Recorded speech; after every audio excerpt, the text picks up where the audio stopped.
हाँ।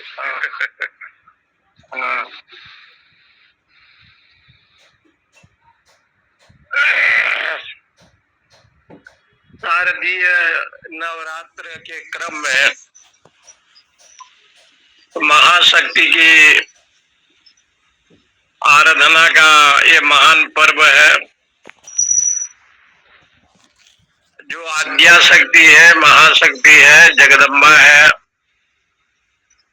प्रकृति स्वरूपा है, ऐसे देवी जी का निरूपण है।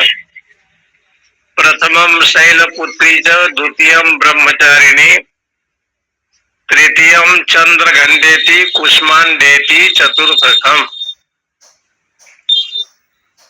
शैलपुत्री के रूप में तो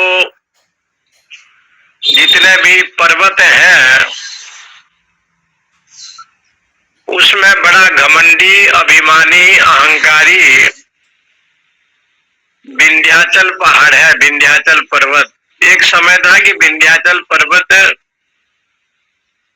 सूर्य भगवान को ढक देते, इतना वो बढ़ते थे। जो वाराणसी से मिर्जापुर जाते हैं, विंध्यवासिनी देवी है। ये जो विंध्याचल पहाड़ है ये कटनी से प्रारंभ होकर के इधर आता है, चित्रकूट, कटनी, ये सब।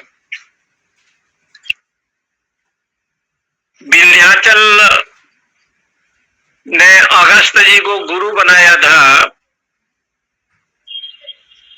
और देवताओं ने निवेदन किया कि इतना बढ़ जाता है कि सूर्यादि का जो नियमित चर्चा है वो भी बंद हो जाता है। तो गुरुदेव को प्रणाम करने के लिए जब विंध्याचल चला तो उनके गुरुजी ने आशीर्वाद तो दिया लेकिन उठने के लिए नहीं कहा।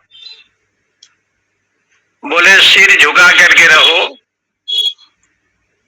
हम जब लौट करके आएंगे पुनः तब जो है तुम उठोगे। और दक्षिण दिशा की ओर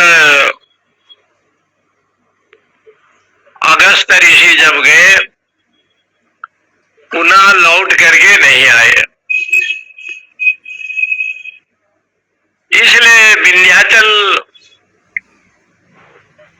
जो विंध्यवासिनी भगवती है, कंस के हाथ से छूट करके वही महाशक्ति विंध्यवासिनी है, अष्टभुजा है, काली खो है, बड़ा अद्भुत है। लेकिन हिमालय की वर्णना जहाँ ग्रंथों में आया है, हिमस्य आलय हिमालय, जहाँ केवल बर्फ का ही निवास है उसको कहते हैं हिमालय। हिमालयो नाम नगाधिराज।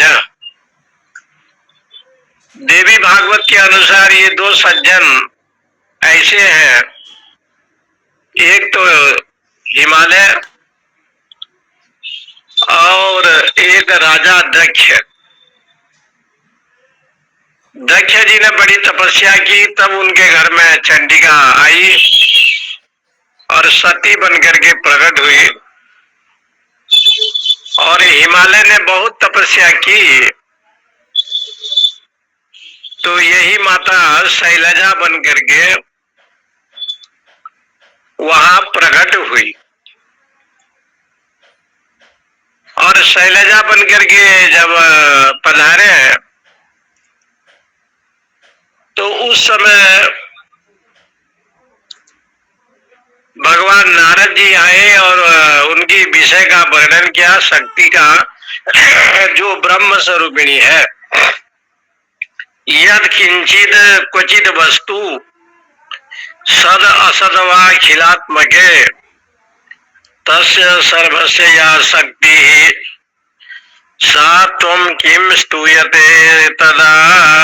यद किंचित क्वचित वस्तु, जो संसार में जो भी आपको दिखाई दे रहा है, सद असद अखिलात्मिके, ये अखिल ब्रह्मांड में सत रूप में असत रूप में जो भी दिखाई पड़ रहा है, तस्य सर्वस्य या शक्ति, वो सब शक्ति की कृपा है। माने बिना शक्ति के धन की प्राप्ति भी नहीं है, धर्म की प्राप्ति भी नहीं है, काम की प्राप्ति भी नहीं है और मोक्ष की प्राप्ति भी नहीं है। यूं तो शास्त्रों में भगवती को ये कहा है, सर्व उपनिषद घोष्टा शांतातीता कलात्मिका। आपके कृपा से सारे उपनिषद वेद वेदांत का ज्ञान जीवात्मा को हो जाता है। इसलिए उपासना और साधना में वो बल है, क्योंकि शंकराचार्य का एक शिष्य था जो भगवान भाष्यकार की सेवा करता था।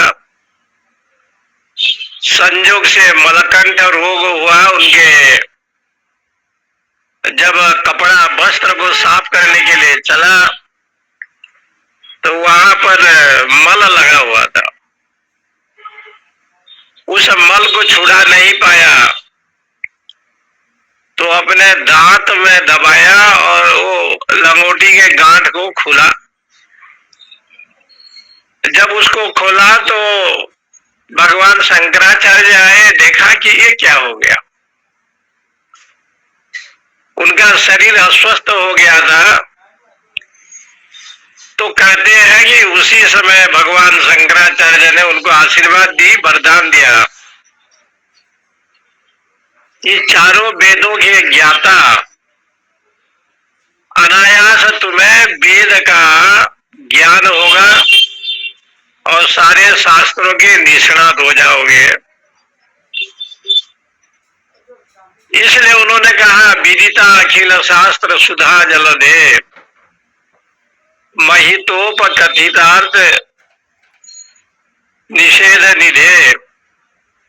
इसलिए उन्होंने कहा कि ये कृपा आपकी है कि विदिता अखिल शास्त्र सुधा जलदे, ये संपूर्ण जो समुद्र के समान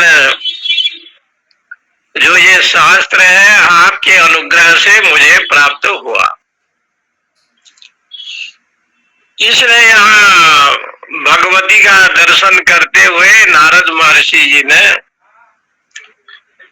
पर्वतराज हिमालय को कहा, तस्य सर्वस्य या शक्ति सात्वम किम न स्तूयसे तदा। जितने भी शक्ति है, क्योंकि शक्ति स्वरूपिणी माता जी है, इसलिए चाहे धन की शक्ति हो, की शक्ति हो और जितने भी प्रज्ञा शक्ति हो, मेधा शक्ति हो, इसलिए देवी भागवत में मेधातिथि का नाम जब आता है तो ये महाशक्ति के बड़े उपासक थे, परम उपासक थे मेधातिथि ऋषि। इसलिए शक्ति संबंधी इसको शाक्त कहते हैं। शाक्त शाक्त जो होते हैं वो शक्ति के उपासक हैं, भगवती की उपासना करते हैं। उसमें भी सत्व गुणी उपासक, रजोगुणी उपासक, तमोगुणी उपासक, अंडा मांस मदिरा ये देख करके जो करता है ये तमोगुणी उपासक है, इनकी गति नहीं है। लेकिन सत्व गुणी उपासना भगवती को भी प्रिय है। इसलिए कहा जाता है, यह त्वया जगत सृष्टा जगत पात्यतियो जगत सोपी निद्रा वसम नीतम कष्टा स्तोतुम येश्वर। बोले कि आप जगत सृष्टा है और जगत की उत्पत्ति आपने की है। ऐसे कथा आती है, जो कुष्मांड देवी है, कुष्म शब्द का अर्थ एक जगह पर लिखा है कुष्म माने ऊर्जा, ऊर्जा को भी कुष्म कहते हैं। नाम रूप का अभाव था, और नाम रूप का जब अभाव था तो क्या था? असद इदम व अग्रे आसित। उपनिषद में कहा पहले असत था, सृष्टि के आदि काल में असत था। सदैव सौम्यम इदम अग्रे आसित एकमेवा अद्वितीयम। हे श्वेत केतु, पहले एक ही सत था। ये सत कैसे था? तो कहते हैं सदैव सौम्यम, सत एव सौम्यम इदम अग्रे आसे। हे सौम्य, पहले सत ही था, सच्चिदानंद परमात्मा ही पहले से ही वो विद्यमान था। सच्चिदानंद जो ब्रह्म है पहले से ही विद्यमान है, लेकिन नाम रूप दिखाई नहीं पड़ा तो असत था। तो उसको यहाँ देवी भागवत में कहा पहले अंधकार था, कुछ दिखाई नहीं पड़ता था, क्योंकि नाम रूप का अभिव्यक्त नहीं था। उस समय महाशक्ति ने अपने ऊर्जा से ये ब्रह्मांड का निर्माण किया। कुष्म धन अंड ऐसे है, कुष्म प्लस अंड। कुष्म शब्द का अर्थ हो गया ऊर्जा, अंड शब्द का अर्थ हो गया ब्रह्मांड। ये ब्रह्मांड का निर्माण उसने किया, और ब्रह्मांड का निर्माण भगवती ने की। इसलिए कहते हैं, एक अर्थ तो ये है कि कुष्मांड, कुष्म माने ऊर्जा और अंड माने ब्रह्मांड, अपने शक्ति से नाम रूप में अभिव्यक्त हुई। इसलिए इस माता जी का नाम है कुष्मांड।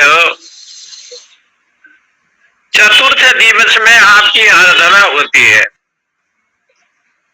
कुष्मांड का।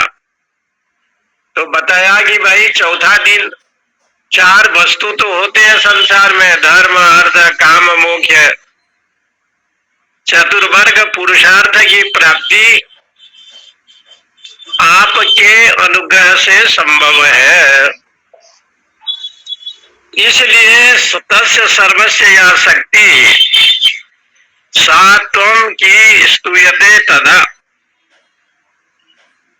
आपको छोड़ करके कोई अन्य नहीं है। ये या तो या जगत सृष्टा, जगत पाट्य दियो जगत, ये आप जगत सृष्टा भी हैं, जगत का पालन भी करते हैं। देवी भागवत में आया है राधा के रूप में भी आप हैं,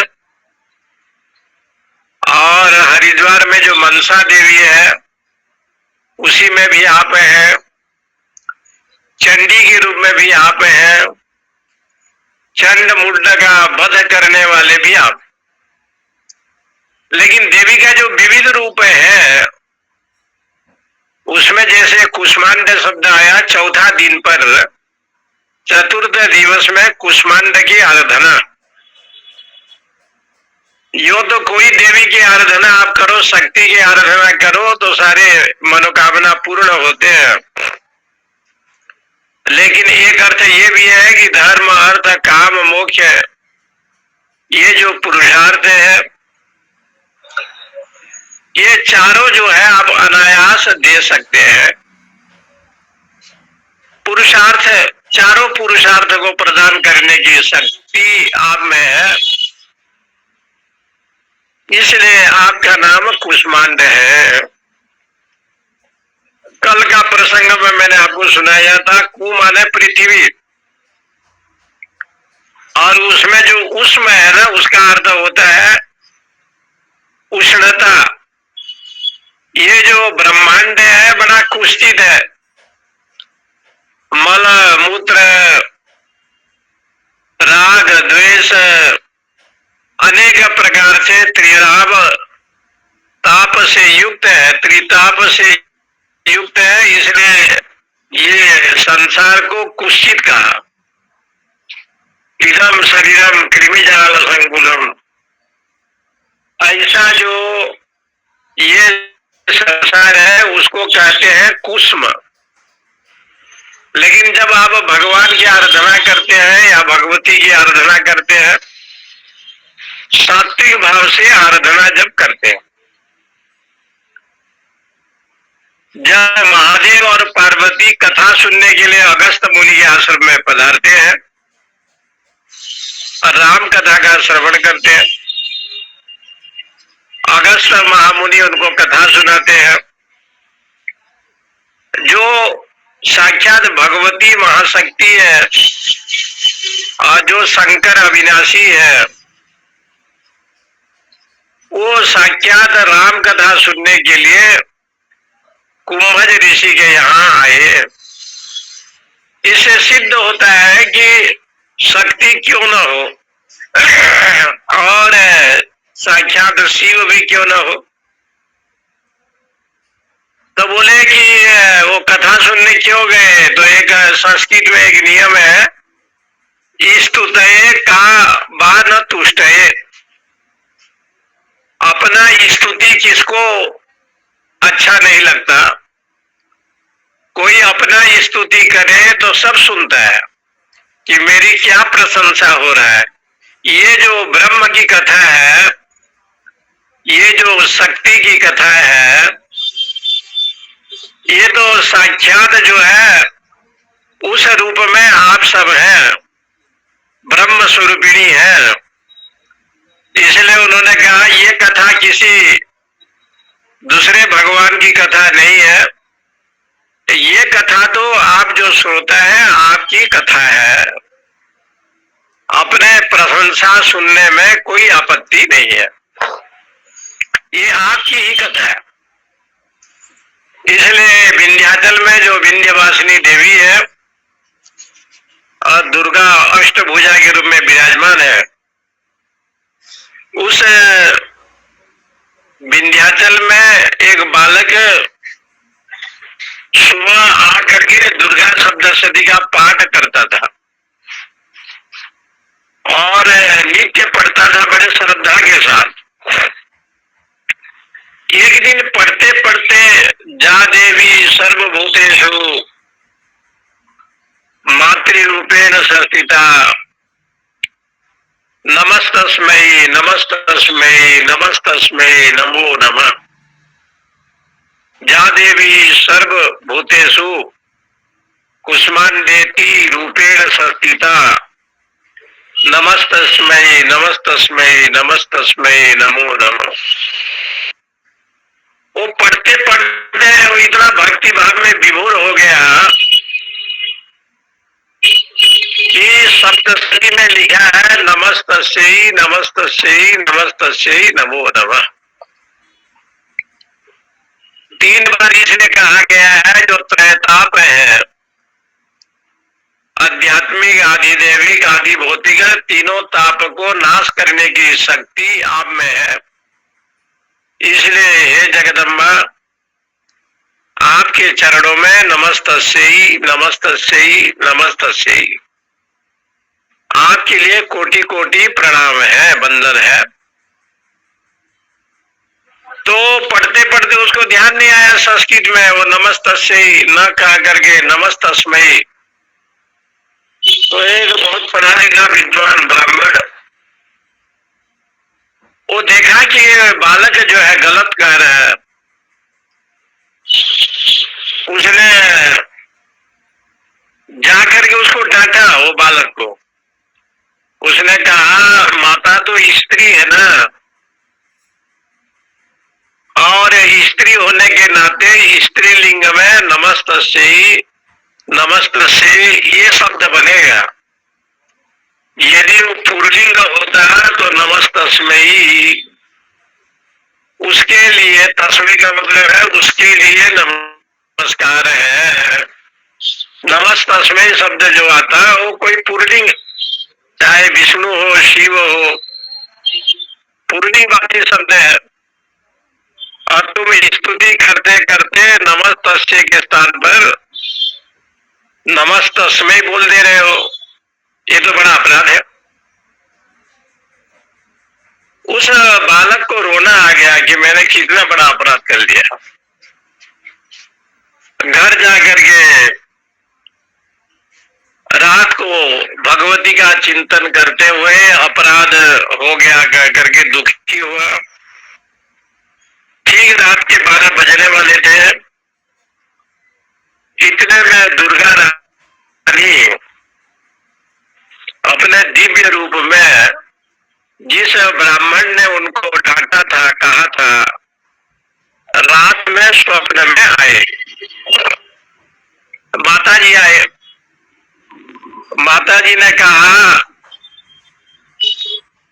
कि पंडित जी तुम बड़े विद्वान हो, ये बताओ कि ब्रह्म जो है स्त्रीलिंग है कि पुल्लिंग है कि नपुंसकलिंग है?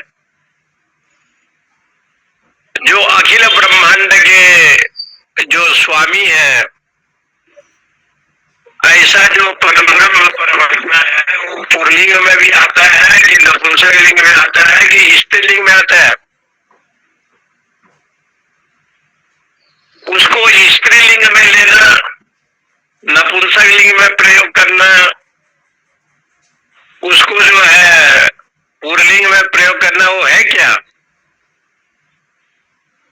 यदि तो उसको स्त्रीलिंग केवल मानता है तो न इति जो नेति नेति शब्द का है वो व्यर्थ है। मैं स्त्री हूं अथवा पुरुष हूं अथवा नपुंसक हूं, बोलो। और तुमने उस बालक के प्रति इतना जघन्य अपराध किया। ब्रह्म तत्व क्या है ये तुम्हें ज्ञान नहीं है। तुम स्त्री पुमानसी तुम बा कुमारी, उपनिषद में कहा। आप स्त्री भी हैं, आप पुरुष भी हैं, आप कुमारी भी हैं, आप नपुंसक भी हैं। तुम स्त्री पुमानसी तुम बा कुमारी, आप तो सब कुछ हैं। इसलिए आपको छोड़ करके और कोई है नहीं। आपको पुल्लिंग में रखना ये भी एक देशी है, नपुंसकलिंग में लेना ये भी एक देशी है, क्योंकि आप शब्द और अर्थ से परे हैं। शब्द जितने भी होते हैं और शब्द का एक अर्थ होता है, शब्द और अर्थ से परे ब्रह्म तत्व है, आत्म तत्व है। इसलिए जगदम्बा जो परम ब्रह्म स्वरूपिणी है, वो शब्द और अर्थ के स्तर पर उसको ग्रहण करना। शब्द जो होते हैं वो शुद्ध आप बोलने के लिए होता है, अर्थ जो होता है ज्ञान प्राप्ति के लिए होता है। हम तो शब्द अर्थ परा पश्यंती मध्यमा वैखरी ये सब वाणी को शक्ति प्रदान करते हैं, लेकिन हम तुरीय है, तुरीयातीन है। इसलिए उस ब्रह्म को, उस माता जी को परा विद्या कहा। इसलिए उन्होंने कहा कि तुम जो कहते हो नमस्तस्मै, वो पढ़ दिया तो उसमें कोई उसने अपराध नहीं किया। मुझे किसी लिंग से, किसी नाम से, किसी रूप से अपने को बांध लेना, ये मैं वो हूं नहीं। तो बोले आप क्या है? तो उसके ऊपर एक विषय आया है, सर्वे वे देवा देवी उपदस्तु। सब देवता लोग देवी के चरणों में गए और देवी को वंदन करते हुए पूछा, काशी तुम महादेवी थी, हे महादेवी, हे महाशक्ति, आप कौन हैं?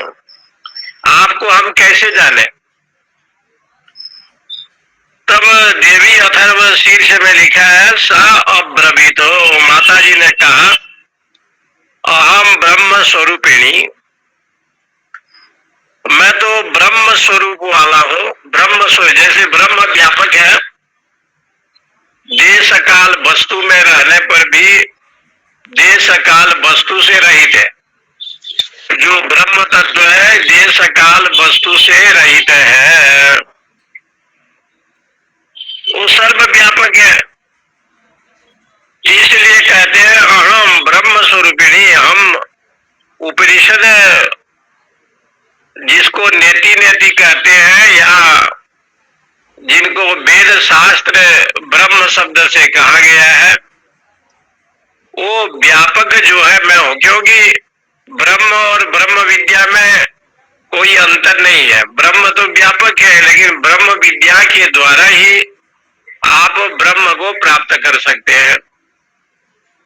ब्रह्म का जो विद्या, ब्रह्मण विद्या ब्रह्म विद्या, ब्रह्म जो विद्या है अखंड सच्चिदानंद स्वरूप या सच्चिदानंद स्वरूप जो माता, इस माता जी जो सत्य ज्ञान अनंत स्वरूप वाली है, इनको आप कब जानेंगे? जब आप ब्रह्म विद्या का आश्रय लेंगे। इसलिए कहते हैं आप योग माया भी है, आप महामाया भी है।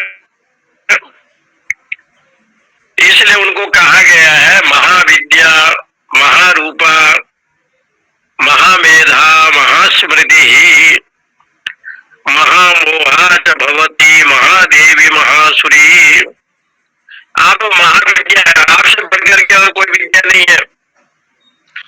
क्योंकि ब्रह्म विद्या से बढ़कर के और कोई विद्या संसार में नहीं है। विद्या दो है, आत्मा और अनात्मा। अनात्म विद्या संसार है, आत्म विद्या ब्रह्म तत्व है जिसमें भगवती है। आप ही महाविद्या है। जो शास्त्र लोग हैं वो कहते हैं महाविद्या से श्री विद्या को ग्रहण करते हैं। राज राजेश्वरी भगवती की जो उपासना करते हैं, ऐसा जो श्रीयंत्र होता है जिनको श्री विद्या कहते हैं, वो श्री विद्या से महाविद्या ग्रहण करते हैं। लेकिन वेदांती लोग कहते हैं उपनिषद विद्या ही सबसे बड़ा विद्या है, इसलिए उसका नाम है महाविद्या। ऐसे जो महाविद्या है आप है, क्योंकि ऐसे विद्या आप है कि आपको जान लेने के बाद और दूसरे को जानने की कोई प्रयोजन नहीं है। इसलिए यहाँ महाविद्या शब्द से कहा गया। महामाया, आप महामाया है, आपकी माया प्रबल है। उसका उदाहरण ये है कि मधु कैटभ को भगवान मारने के लिए गए और 4 महीना तक सोए। मधु कैटभ का जन्म हुआ। निद्रा बस जब विष्णु जी गए निद्रा, और उस निद्रा में जब गए तो धनुष बाण को रख दिए और सो गए। प्रत्यंचा चढ़ा करके जो है ना विष्णु जी ने धनुष बाण को रख दिया, और जैसे थोड़ा नींद खुली और जैसे धनुष के ऊपर हुआ, उनका हाथ लगा तो प्रत्यंचा इतना जोर से चढ़ाया था, विष्णु जी का सिर कट गया। और विष्णु जी के सिर कट गया तो तब भगवान विष्णु जी के जो ग्रीवा है घोड़े का आकृति हुआ, नाम पड़ गया हयग्रीव।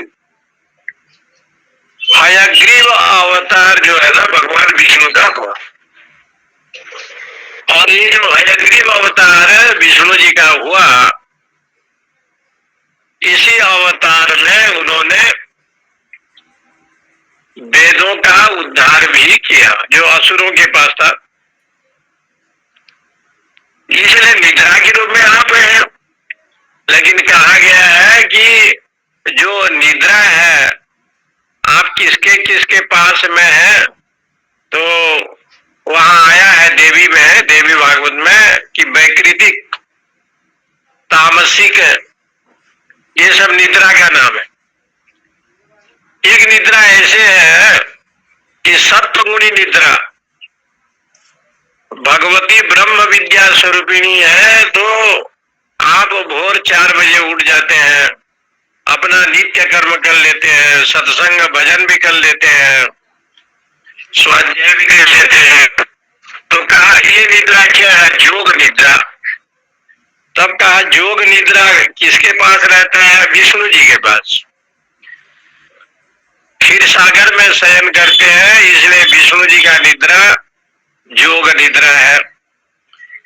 तब कहा कि भाई ये जो असुर लोग हैं, मनुष्य है, ये किस में जाते हैं? तो कहा इनका निद्रा तो भोग निद्रा है, आहार निद्रा, भय मैथुनंच सामान्य में तद पशुभिर्नराणाम तेषाम अधिको धर्मेण विशेषो धर्मेण हीना पशुभि समाना। इसलिए आहार निद्रा भय मैथुन पशुओं में है, मनुष्यों में है, एक है। लेकिन मनुष्य धर्म को जानता है, ज्ञान को जानता है, भक्ति को जानता है, वैराग्य को जानता है और विवेक द्वारा कार्य करता है। इसलिए मनुष्य की जो निद्रा है, ऐसी निद्रा है जो योग निद्रा है, जो जीवात्मा और परमात्मा का संबंध बनाता है। इसलिए भगवान जब सोते हैं तो गहरी नींद में जाते हैं, निद्रा के रूप में आप है। जा देवी सर्वभूतेषु निद्रा रूपेण स्थिता, इसलिए इनको कहा गया है महामाया। ये संसार के नींद में वो सोया है, संसार में सोया है, तो इसलिए वो माया है। और संसार के जो संसार है, जहाँ जन्म लिया है, जिसने जन्म दिया है, वो है महामाया। महामाया प्रभावेण, ऐसे कहा कि महामाया की कृपा से अविद्या अज्ञान का नाश अपने आप हो जाता है, उनके आशीर्वाद से, उनकी कृपा से। इसलिए महामाया, और ये महामाया कौन है? जितने तमोगुणी है ये सब महामाया है। बिना रजोगुण, बिना तमोगुण, बिना सत्वगुण के संसार नहीं बनेगा। इसलिए जब संसार बनाने की चेष्टा ब्रह्म ने की, तो त्रिगुणात्मिका के रूप में संसार को बनाया। इसलिए आपका नाम है महामाया। महामेधा, आप सबको धारण करने की शक्ति प्रदान करते हैं। मेधा माने धारण करने की शक्ति प्रदान करना। इसलिए महास्मृति सबको स्मरण प्रदान करते हैं। देवी जी ने कहा, देवताओं ने जब पूछा अहम ब्रह्म स्वरूपिणी मत्तः प्रकृति पुरुषात्मकम जगत, प्रकृति और पुरुष का जो उत्पत्ति हुआ है वो मेरे द्वारा हुआ है। भगवती का अनेक रूप है ना, देवी भागवत में आप जाएंगे, मार्कंडेय पुराण में पढ़ेंगे, तो देवी जी का अनेक रूप है। और उसमें जो भगवती जो आज्ञा शक्ति है, जिनको त्रिपुरा सुंदरी कहते हैं, वो विभिन्न रूप धारण किया। महालक्ष्मी के रूप में, सरस्वती के रूप में और पार्वती के रूप में। महालक्ष्मी विष्णु को दिया और सावित्री सरस्वती ब्रह्मा जी के पास, और ये पार्वती के रूप में जो है ना भगवती शंकर जी के पास आई। उन्होंने अपने अंश से राधा जी का प्रागट्य किया, तो कृष्ण को दिया। सीता जी को भी इन्होंने प्रागट्य किया, तो राम जी को दिया। तो इनकी जो कथा आती है देवी भागवत के अनुसार, ये सिद्ध करता है कि जगदम्बा जो है मणिपुर में निवास करती है। जो अनाहत चक्र के ऊपर सहस्त्रार चक्र है, वहां जो है माता रानी का निवास है। ब्रह्मा जी ब्रह्मलोक में रहते हैं, महादेव कैलाश लोक में रहते हैं, विष्णु वैकुंठ लोक में रहते हैं। ये जितना ये वर्णन आया है, तो इसलिए उन्होंने कहा कि प्रकृति पुरुष को लेकर के तो जगत बना, इसलिए प्रकृति और पुरुष ये दोनों नहीं, शून्यम च अशून्यम च, मैं शून्य भी हूं और अशून्य भी हूं। शून्य इसलिए हूं कि पहले नाम रूप नहीं था, अशून्य इसलिए है कि नाम रूप में मेरा प्रकट हुआ, नाम रूप में आया, इसलिए कहते हैं शून्यम अशून्यम च। ये देवी अथर्व शीर्ष है ना, इसमें सप्तशती में उदाहरण दिया गया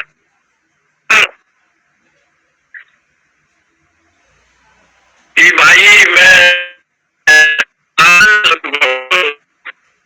पहले तो था नहीं, ऐसे कहते हैं, इसलिए उसको शून्य कहा गया।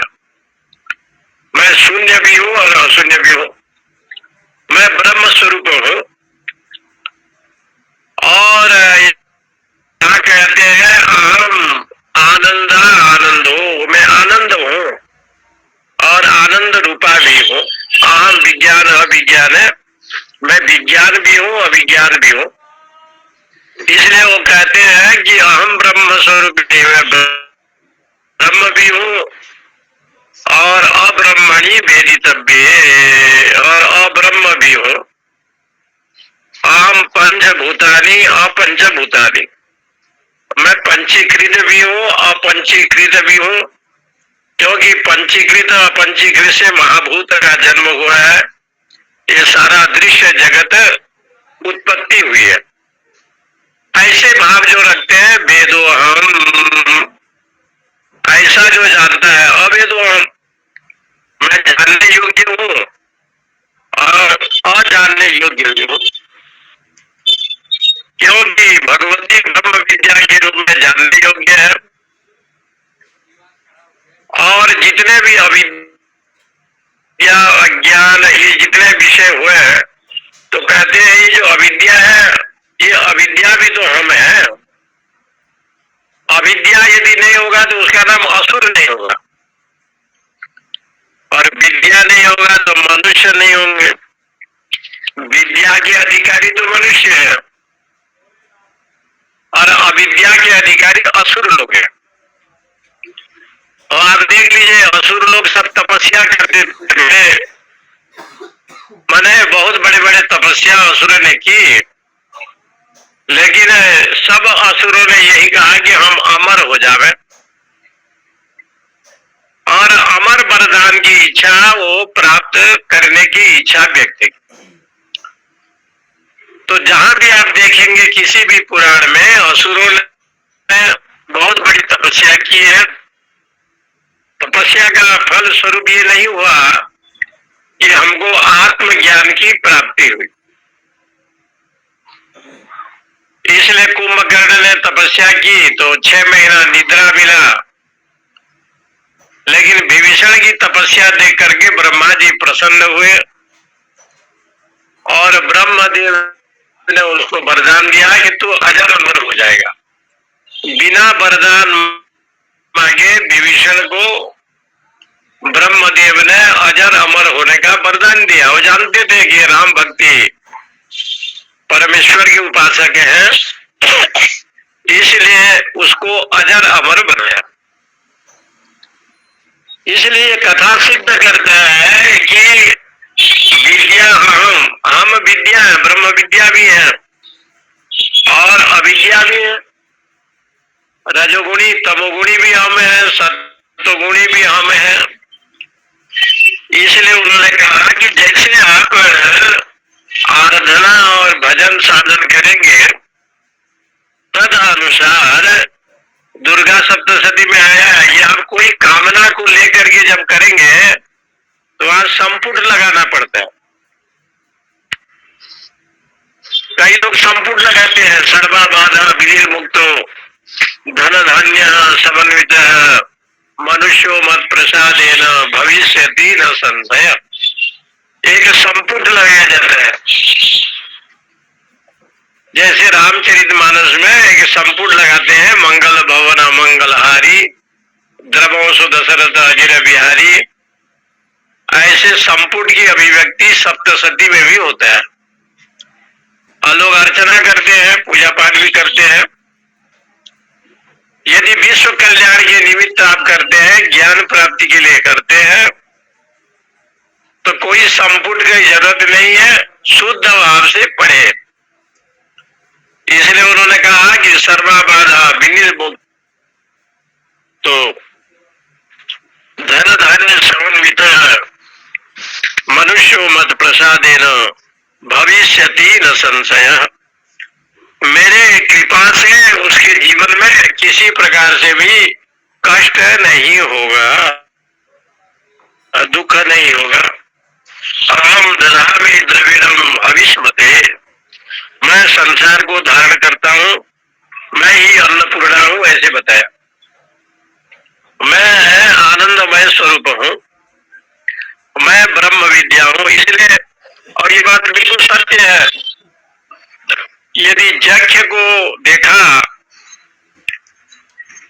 तो अग्नि आए, वायु आए, यज्ञ ने नहीं कहा कि मैं कौन हूं। यज्ञ का इतना ही प्रश्न था कि अग्नि ये जो घास है, वायु ये जो तृण है, इसको तुम उड़ाओ, इसको जलाओ। लेकिन ये दोनों ने यज्ञ को नहीं पूछा कि आप है कौन। यज्ञ रूपी परमात्मा जब केन उपनिषद में कथा आती है, जब आए तो इन लोगों ने उनको नहीं पूछा कि आप यज्ञ है कि क्या है, तो पूछा नहीं। तो ये जो यज्ञ जब आए और उसके बदले इंद्र जब आया, उस समय भगवती प्रकट हुई, महाशक्ति प्रकट हुई उमा के नाम से। और माता जी ने इंद्र यानी जीवात्मा को समझाया कि यज्ञ को ही उन्होंने देखा, अग्नि ने, वायु ने, लेकिन पहचाना नहीं। और उमा जी ने जब इंद्र यानी जीवात्मा को जब समझाया, तब उनको ये ज्ञान आया कि जो यज्ञ है वो परमेश्वर है। तो यज्ञ ही परमेश्वर है। तो देखो वहां पर भी सा ऐसा उमा ब्रह्म विद्या स्वरूपिणी ऐसे बताया। लेकिन कुछ कथा ऐसे है जो बड़ा अद्भुत है, जैसे भगवान रासलीला लगाए और रासलीला जब रचाए तो पार्वती जी ने कहा हम भी चलेंगे, तो महादेव ने मना कर दिया। महादेव ने कहा कि वहां जाने की जरूरत नहीं है। भगवती पार्वती को लेकर के शंकर जी नहीं गए, आप गोपी बनकर के पधारे। इसलिए आज भी पार्वती जी ने कहा कि हम क्यों नहीं जाएंगे, तो शंकर जी ने कहा जहां कामना हो, जहां इच्छा हो, तृष्णा हो, वहां आपकी जरूरत है। जहां जीव में कोई कामना नहीं है, जहां काम नहीं है, क्रोध नहीं है, लोभ नहीं है, जहां संसार का कोई प्रपंच नहीं है, अविद्या नहीं है, माया नहीं है, वहां देवी क्या करोगे आप। महाराज लीला में तो काम भी नहीं, अविद्या भी नहीं, प्रपंच भी नहीं, वहां तो एक गोपी है, एक गोपाल है। इसलिए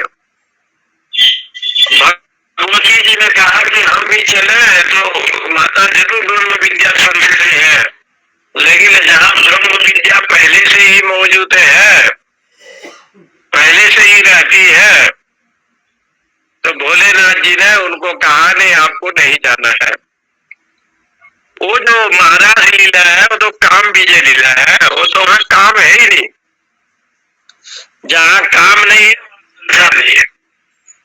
इसलिए दुर्गा सप्तशती में लिखा कि वास्तविक में ताम अग्निवर्णाम तपसा ज्वलंतीम वैरोचनिम कर्म फले सुजुष्टाम दुर्गाम देवीम शरणम प्रपद्या महे असुराद नाशयित्वेत नमः।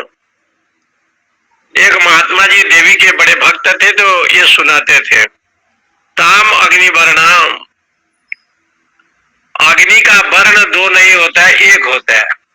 अग्नि जहां भी जले, दीपक जलाइए, मोमबत्ती जलाइए, हवन करें, चाहे घर में जो है भोजन बनावे, अग्नि जहां भी जलेगा ना उसका एक ही वर्ण होता है, ताम अग्नि वर्णा। अग्नि जो है ना दो वर्ण वाली नहीं होती है, लोहित वर्ण वाली अग्नि एक वर्ण, चाहे माचिस जलाओ, लाइटर जलाओ, चाहे गैस जलाओ, चाहे हवन करो, अग्नि जो है ना दो नहीं होते। ताम अग्नि वर्णा, लोहित वर्ण वाली होती है तपसा। जैसे अग्नि वर्ण लोहित होती है, ऐसे माता जी का जब शरीर है अग्नि वर्ण के समान है। ऐसे क्यों है? तपसा ज्वलंती, क्योंकि शरीर में लोहित वर्ण। आजकल लोग कहते हैं कि मौसम्बी जूस बहुत पीता है, फल फ्रूट काजू बादाम बहुत खाता है। तो एक महात्मा जी ने कहा उससे तेज नहीं होता, तेज यदि प्रकट करना है तो तपसा ज्वलंती, इंद्रिय और मन की एकाग्रता और शुद्ध सात्विक भोजन के द्वारा। एक नियम आपने बनाया तो वो भी बड़ी तपस्या है, ऐसे कहा। एक नियम है अपरिग्रह, किसी की परिग्रह नहीं करता। अपरिग्रह, स्वयं दाता है, स्वयं संयमी है, स्वयं दानी है, लेकिन दूसरे का परिग्रह नहीं करता। ये बहुत बड़ी एक तपस्या शास्त्रों में कहा गया अपरिग्रह को। इसलिए तपसा जलंती, भगवान किसी का परिग्रह नहीं करते, क्योंकि सब कुछ वही देते हैं, पानी जल पृथ्वी आकाश वायु अन्न। माता जी महाशक्ति है, सब कुछ प्रदान करती है। आधार भूता जगतस्त्वमेका मही स्वरूपेण यत स्थिता से अपाम स्वरूप स्थिततया त्वये तत आप्यायते कृष्ण मलंघ विरज्य। बोले कि आप ही जल है और ये मही भी आप है। अपाम स्वरूप स्थिततया त्वये तत आप्यायते, आप ही भूमि है। आधार भूता जगत स्तमेका, बोले आप ही आधार है, जगत के अधिष्ठान है। आपको छोड़ करके अन्य कोई नहीं है। इसलिए कहते हैं तपसा जलंती। जगदम्बा जी ने तपस्या किया, ब्रह्मचारिणी बन करके कठिन तपस्या किया, और तपस्या के द्वारा पूर्व जन्म अनेक जन्म जन्मांतर का जो प्रारब्ध है वो खंडित हो गया। ऐसे शास्त्रों में कहा गया है, महाभारत में कथा आती है कि जितने भी वीर गति को प्राप्त हुए, सबसे वहां जो दुखद विषय था वो अभिमन्यु का था। सातों रथियों ने उसको दर्दनाक बारी बारी से प्रहार किया, और अभिमन्यु का जब वध हो गया तब भी उनको क्रोध बहुत था। सप्त महारथियों ने उनके भयंकर दुर्दशा की। ये बात जो है अर्जुन ने भगवान को बताया, और कृष्ण प्रसन्न होते हुए अभिमन्यु जिस स्वर्ग लोक में था, भगवान ने दिव्य शक्ति से दिखाया, कहा कि तुमको इतना दंड दिया गया, इतना जो दान है मारा, इसका कारण क्या है? तो कृष्ण ने समझाया, इसका प्रारब्ध कई जन्म तक भोगना था और इसको एक घंटे में ही सब कुछ हमने भोग दे दिया, प्रारब्ध को भोग लिया। और ये यदि नहीं होता तो अनेक जन्म जन्मांतर तक इसको अपने प्रारब्ध को भोगना पड़ता। तो शुभ प्रारब्ध हो अशुभ प्रारब्ध हो, दोनों प्रारब्ध का नाश माता जी करती है।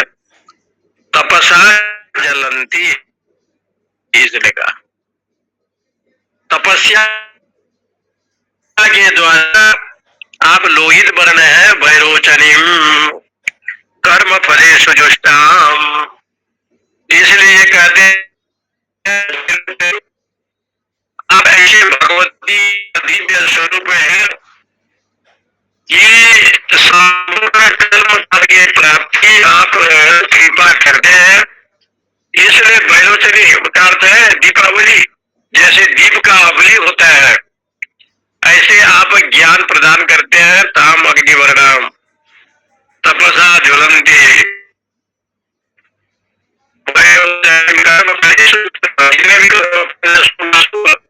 सबको नाश करके आपको ब्रह्म विद्या प्रदान करती है।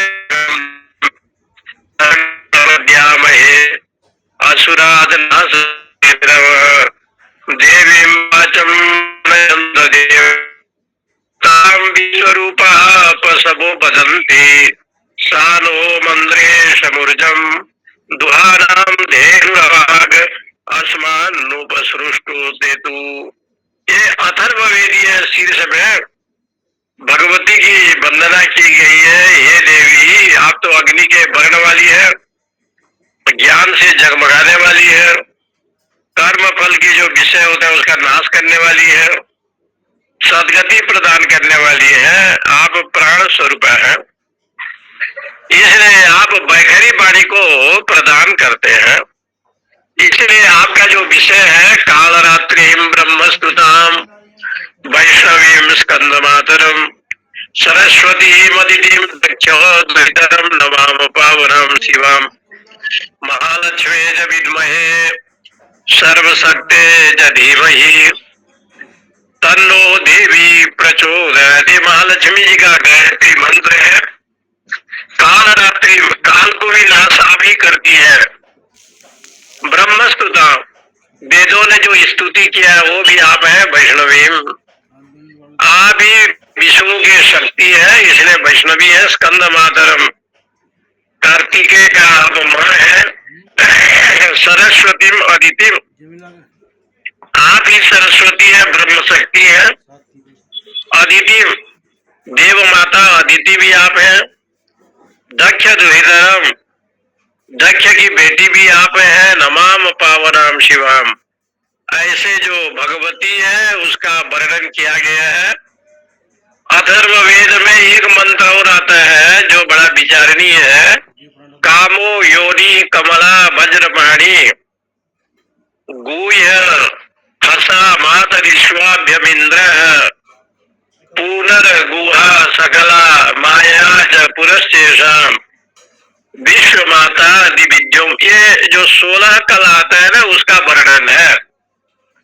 16 कला का जो विषय है इस अथर्ववेदीय मंत्र भाग में है। इसका विषय आपको फिर कल सुनाएंगे। ओम पूर्णमदः पूर्णमिदं पूर्णात्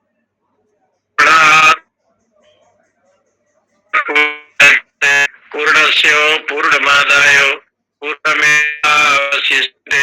ओम शांति। हरिओम हरिओम हरिओम हरिओम। स्वामी जी ओम नमः।